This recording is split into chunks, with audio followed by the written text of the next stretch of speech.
Assalamualaikum warahmatullahi wabarakatuh. Perkenalkan, nama saya Turi Handayani, dosen tetap program studi agroteknologi Fakultas Pertanian Universitas Asahan. Saat ini saya sedang mengikuti sertifikasi dosen gelombang 1 tahun 2026. Video ini merupakan pernyataan diri dosen dalam unjuk kerja Tridharma Perguruan Tinggi atau PDD UKT PT. Mata kuliah yang saya ampu adalah Fisiologi Tumbuhan dengan kode mata kuliah AP3311 dan bobot SKS yaitu 2 tambah 1 SKS, artinya 2 SKS teori dan 1 SKS praktikum. Pada mata kuliah Fisiologi Tumbuhan menggunakan metode kombinasi antara ceramah interaktif, diskusi, pembelajaran berbasis masalah atau PBL, dan praktikum laboratorium. Jumlah pertemuan sebanyak 16 kali pertemuan tatap muka yang terdiri dari 14 pertemuan materi dan 2 kali pertemuan ujian, yaitu ujian tengah semester dan ujian akhir semester. Mata kuliah Fisiologi Tumbuhan membahas proses-proses fisiologi yang mendasari pertumbuhan, perkembangan, dan produktivitas tanaman. Materi meliputi hubungan air dan tumbuhan, nutrisi mineral, fotosintesis, respirasi, translokasi hasil fotosintesis, hormon tumbuhan, pertumbuhan dan perkembangan, fisiologi pembungaan, fisiologi perkecambahan, dormansi, fisiologi pasca panen, serta respon fisiologi tanaman terhadap berbagai cekaman lingkungan. Melalui perkuliahan dan praktikum, mahasiswa diharapkan memahami mekanisme dasar kehidupan tumbuhan, mampu menganalisis hubungan antara faktor fisiologi dan lingkungan, serta mengaplikasikan prinsip fisiologi dalam pemecahan masalah budidaya pertanian berkelanjutan. Adapun CPL yang dibebankan pada mata kuliah ini adalah 1. Mahasiswa mampu mengidentifikasi, menganalisis, dan menyelesaikan masalah pertanian dengan pendekatan ilmiah, teknologi, dan inovasi. CPL 2. Menerapkan prinsip pertanian presisi, ramah lingkungan, serta mendukung ketahanan pangan dan pembangunan pertanian berkelanjutan. Selain itu, CPMK yang terdapat pada mata kuliah ini ada 3. CPMK 1, mahasiswa mampu menjelaskan konsep dasar fisiologi tumbuhan, termasuk fotosintesis, respirasi, transpirasi, penyerapan hara, transportasi air dan zat, pertumbuhan dan perkembangan. CPMK 2, mahasiswa mampu menganalisis mekanisme respon fisiologi tanaman terhadap faktor internal, yaitu hormon dan genetik, dan eksternal, meliputi cahaya, air, nutrisi, suhu, cekaman biotik, dan abiotik. CPMK 3, mahasiswa mampu mengaitkan pengetahuan fisiologi tumbuhan dengan aplikasi dalam bidang agroteknologi, yaitu pemupukan, irigasi, budidaya tanaman, pengendalian cekaman lingkungan. Bobot penilaian dari mata kuliah ini terdiri dari tugas 20%, ujian tengah semester 20%, praktikum 30%, dan ujian akhir semester sebanyak 30%. Berikut adalah video proses pembelajaran mata kuliah Fisiologi Tumbuhan pada pertemuan 4. Oke, selamat siang semuanya. Apa kabar hari ini? Hari ini hadir semua? Hadir. Nah, jadi sebelum kita memulai perkuliahan hari ini, alangkah lebih baiknya kita membaca doa terlebih dahulu. Oke, mari kita berdoa menurut kepercayaan masing-masing. Doa dimulai. Doa selesai. Nah, ini ada barcode. Nah, seperti biasa kalian untuk presensi ini dari sini. Nah, bisa dari HP langsung diinikan aja untuk presensinya.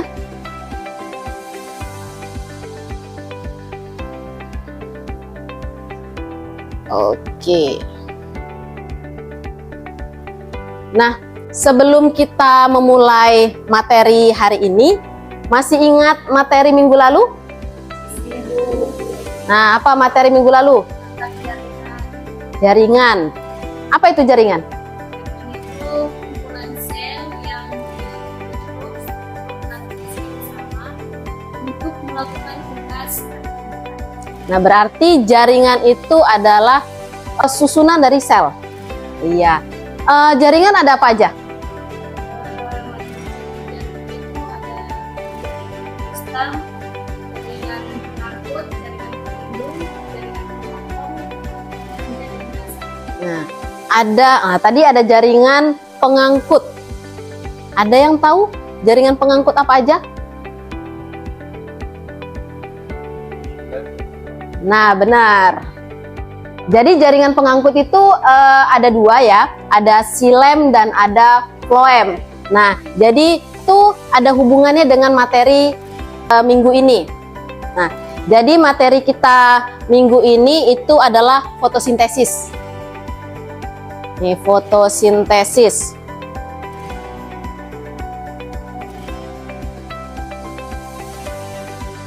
Nah, ini tujuan pembelajaran. Ini diarahkan untuk mengoptimalkan budidaya, meningkatkan efisiensi fotosintesis, dan memecahkan masalah terkait produktivitas hasil panen. Jadi, memang ada hubungannya nanti dari hasil fotosintesis ke hasil panen. Nah, jadi itu ada iniannya, ada hubungannya ya terkait ke biomasanya. Nah, ini sub CPMK. Mahasiswa mampu menjelaskan mekanisme biokimia dan biofisik tanaman serta aplikasinya dalam meningkatkan produktivitas biomasa dan efisiensi budidaya pertanian. Nah, jadi ini fotosintesis itu dilakukan oleh beberapa peneliti, dilakukan percobaan-percobaan sehingga menghasilkan reaksi fotosintesis. Nah, salah satunya itu ada yang namanya Joseph Priestley pada tahun 1772. Beliau melakukan percobaan. Nah, kalau dilihat dari gambar ini, ada hewan kemudian dimasukkan lilin. Dan yang satunya lagi itu ada hewan, ada tikus, kemudian ada tanaman, dan ada lilin. Tidak ada tanaman, yang mati apanya? Hewan sama lilinnya. Kemudian yang satunya lagi, hewan dan lilinnya hidup. Kenapa dia hidup?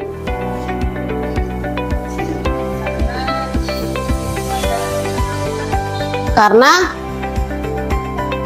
di dalam sini ada tanamannya, benar. Nah, jadi karena ada tanamannya, berarti tanaman itu si tikus menghirup apa? Oksigen. Nah, tikus menghirup oksigen dan tanaman menghasilkan oksigen.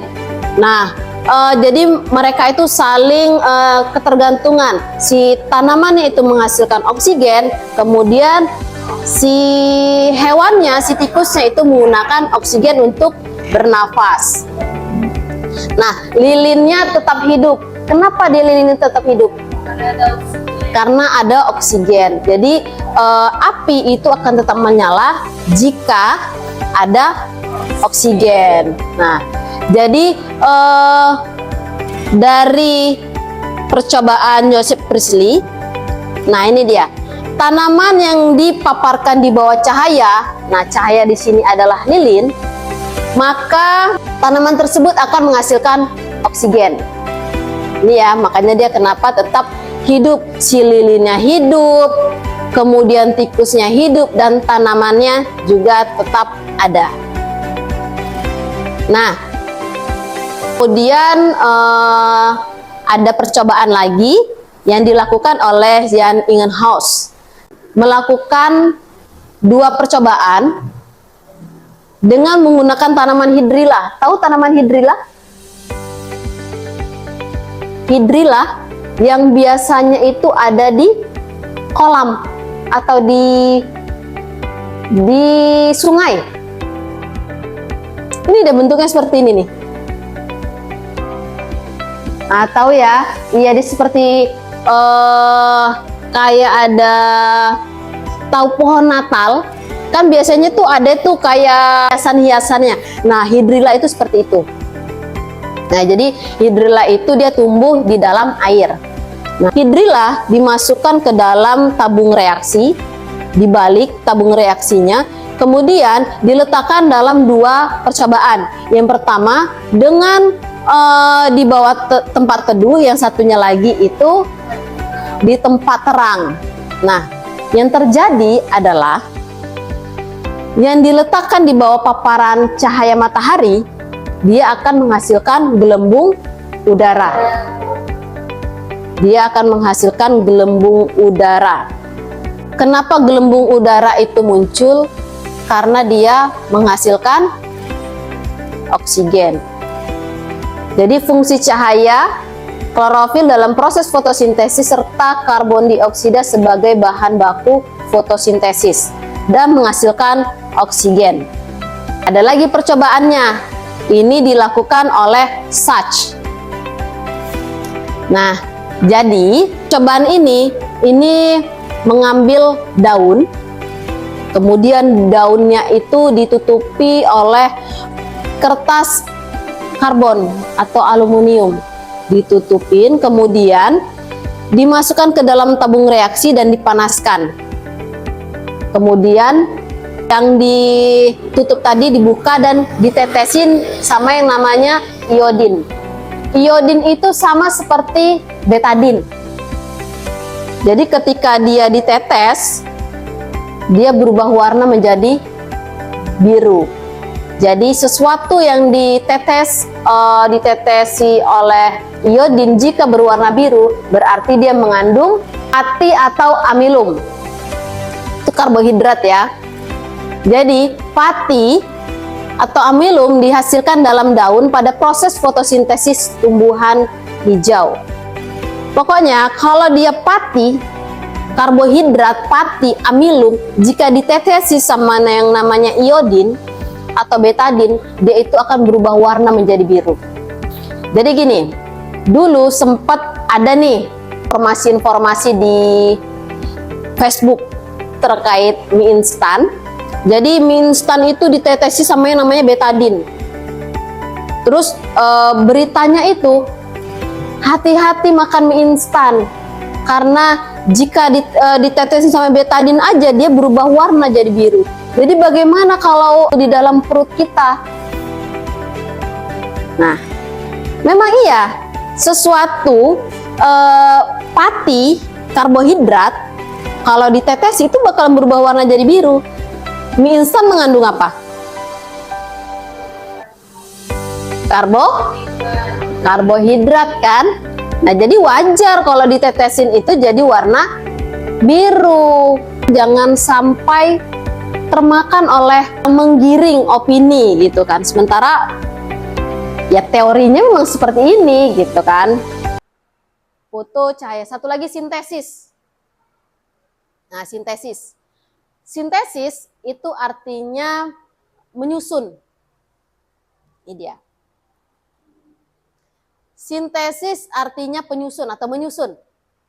Nah, jadi fotosintesis adalah proses pembentukan, penyusunan bahan organik. Yang disusun adalah bahan organik, yaitu gula. Berasal dari bahan-bahan anorganik. Apa aja? Ada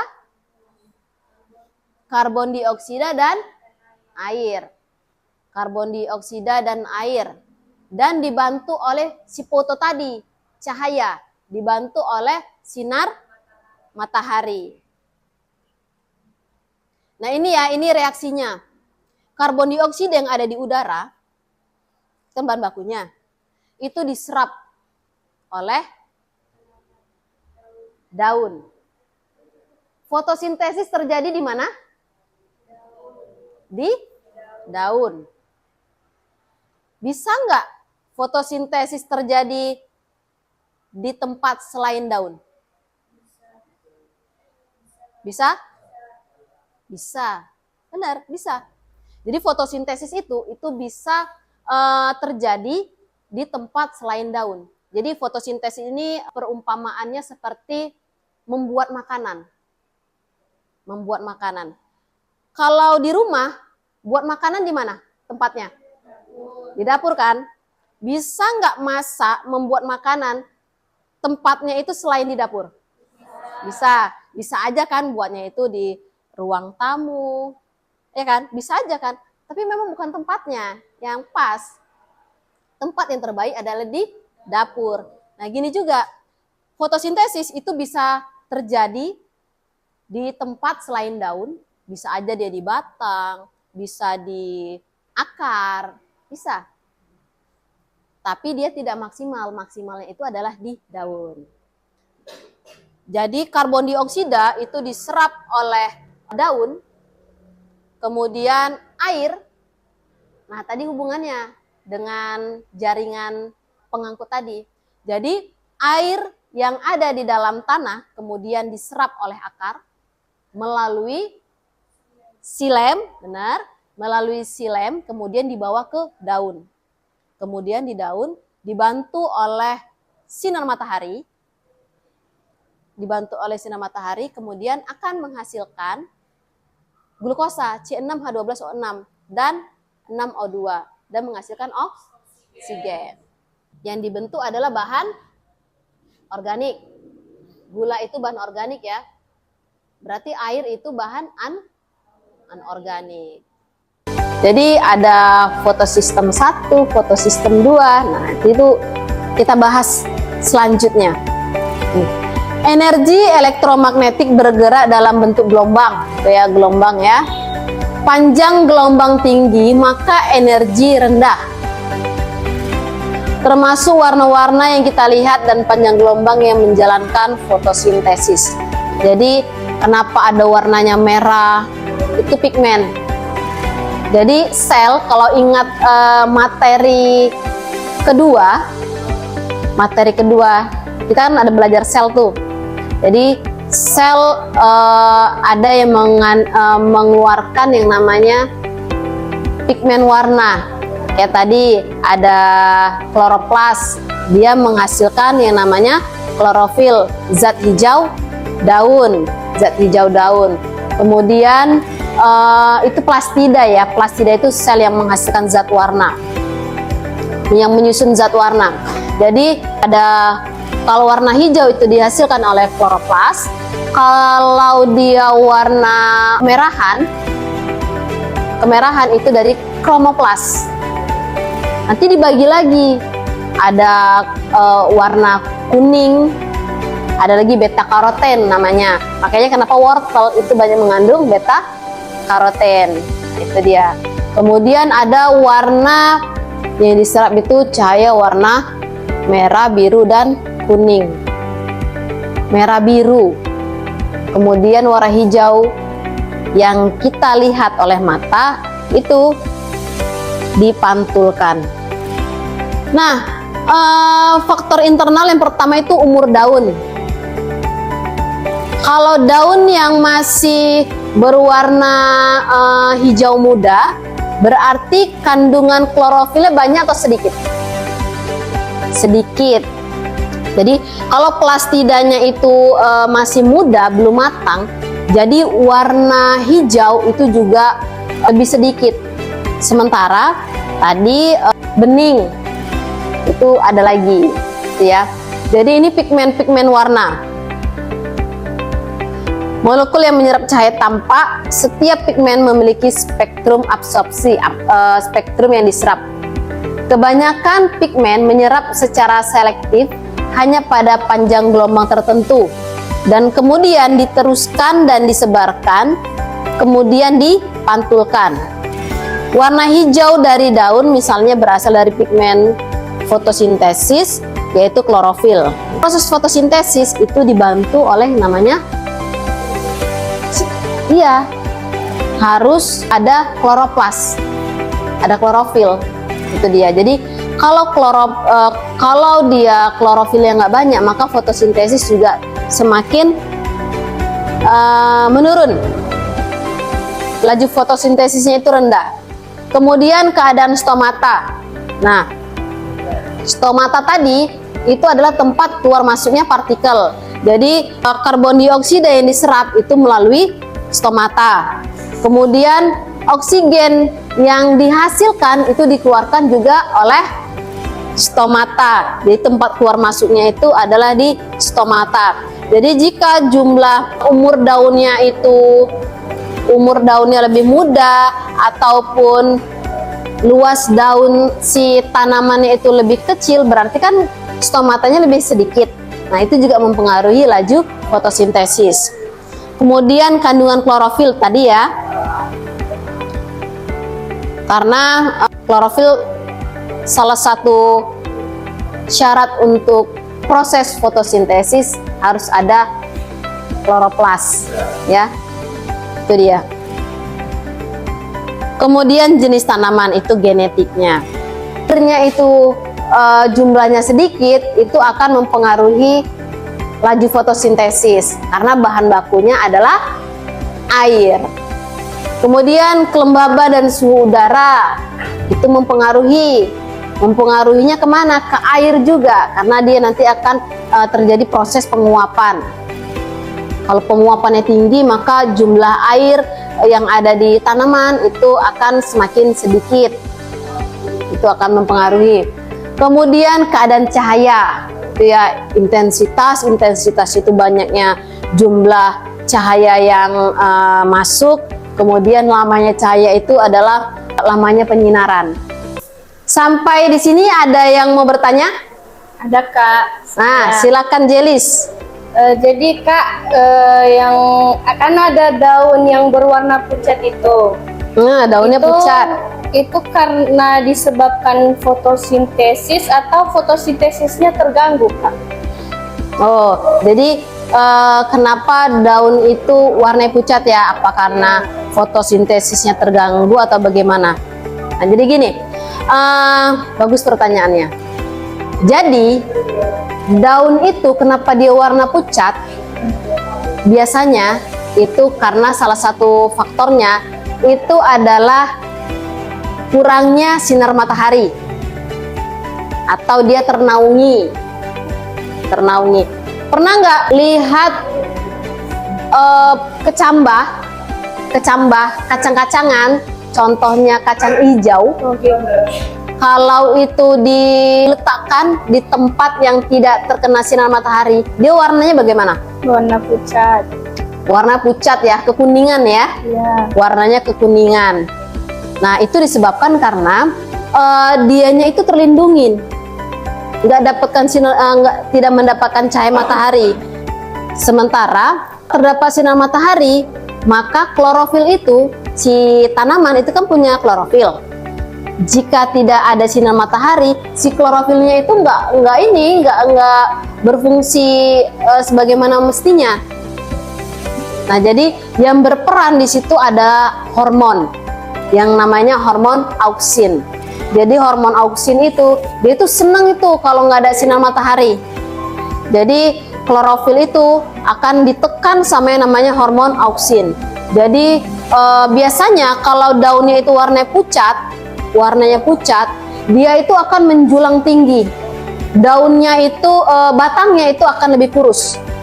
Batangnya kurus, kemudian dia lebih tinggi. Kenapa dia lebih tinggi? Itu karena hormon auksin. Jadi hormon auksin itu fungsinya adalah memperpanjang sel.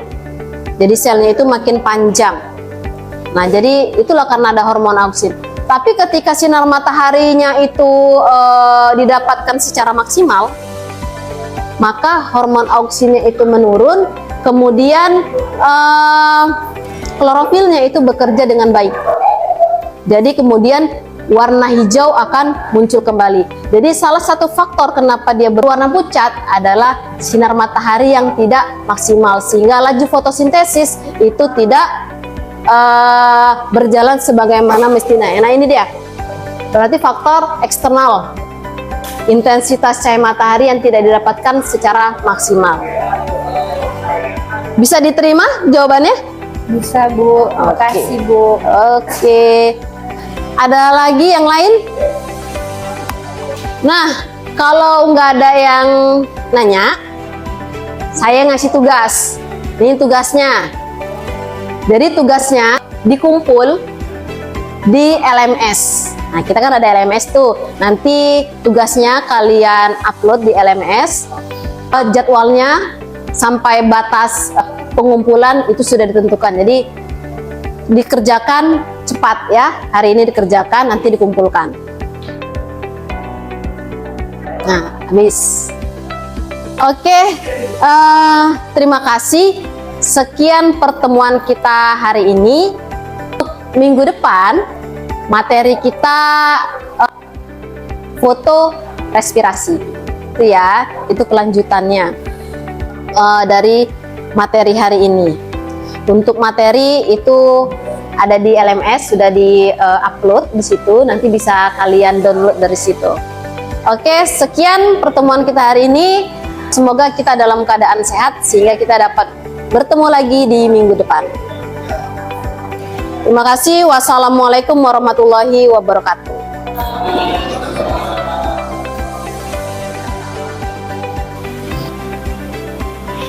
Sekian video proses pembelajaran pada mata kuliah Fisiologi Tumbuhan pada program studi Agroteknologi Fakultas Pertanian Universitas Asahan.